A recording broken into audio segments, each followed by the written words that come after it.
Hey, I'm Mac Reynolds. I'm co-founder and CEO of Night Street Games. Here with Matthew Berger. Hi, I'm Matthew Berger. I'm the game director on Last Flag at Night Street Games. Our goal was to make the ultimate capture the flag game. We were very lucky to be able to announce Last Flag for the first time at Summer Game Fest. And we got to sit in the theater, surrounded by industry luminaries. We got to see all the trailers, and then ours came up, and honestly, gave me chills. Like, it's the greatest sensation ever. So much work. The rest of the team, they were all watching the stream. We kept getting all the messages from them. It was awesome. Yeah, it's already magical in gaming that you start from nothing and you're creating something that you're going to share with a ton of people. But when you do it silently and quietly for years, there's that anxiety and excitement of finally being able to talk about it. So kind of a magical thing.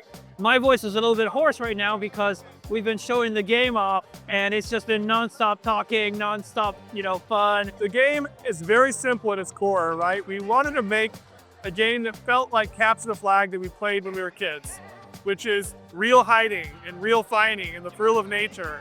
So the core loop is very simple. You hide the flag as a team for the first minute, then you find the enemy flag, you bring it to your home base, you defend it for 1 minute to win. Now, along the way, there are some other things you can do. You can be farming these cash pots, earning money for your team and for yourself to level up your abilities. Or you can fight over these radar towers. There's 3 of them across the middle of the map, but these towers help you find the enemy flag by eliminating search areas. So you're making some kind of critical decisions as a team really quickly, like how much are we spending our time searching for the flag, rolling the dice, versus fighting over these radar towers to help us find the flag. One of the greatest things for us was figuring out the art direction. We wanted our game to look different. We wanted it to spread the joy that we felt in playing the game was really important. And we worked really hard at that. And we decided that the right look was our version of the 70s. It allowed us to kind of lean into the creativity, the self-expression, and of course, that also meant the music had that extra funk as well.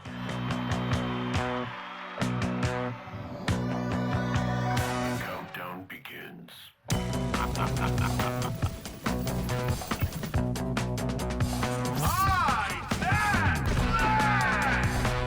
So it really was kind of this kismet thing of, it just worked for us. And you can see from the results and from the reactions that people really resonate. Game takes place in our version of the 70s, and it's a game show created by this media mogul, Victor Fex. And it's very kind of shiny on the surface, something slightly off and sinister below the surface.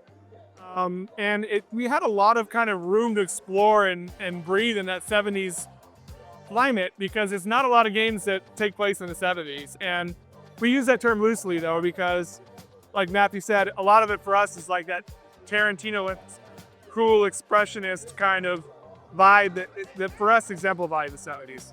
What I hope that players experience when they play the game, and this may sound very corny, but joy. Joy is really one of the driving desires for us for making the game. And it's in everything. So joy of movement, joy in discovery, the fun of fighting the other players, of using your abilities, of finding the flag. We're trying to give you a smile as often as possible. Even when an enemy gets you down, they'll come up, they'll do a finishing move, but it's a cool animation. Or you lose a match, but the song you hear when the game is lost is the best song in the game, right? We want you to be happy and to have a great time and to feel joy in everything in our game. I hope people feel that purity and nostalgia of that very simple concept of hide and seek. You don't really ever have that in the game. And to be able to feel that freedom of, I can go do whatever I want to do on this map with my flag, and then I made that bed and I'm gonna go lie in it now, is pretty fun experience, and I hope brings people back to something that feels kind of novel, but also familiar. It's novel in that you don't really get to do that in the game, but familiar in that everybody understands hide and seek. There's a few things that are really unique about Last Flag. One of them is you're never out of it. Even when you're fighting against a team that's actually stronger than you, they're better at shooting and everything, you still have a great chance of winning. You just need to find the flag first. You need to bring it back to your base. You need to use one of the 10 heroes and just kind of use their abilities effectively. And I think that's kind of one of the unique things about Last Flag. I really love it. And also the gameplay changes depending on which of the 4 maps you play on.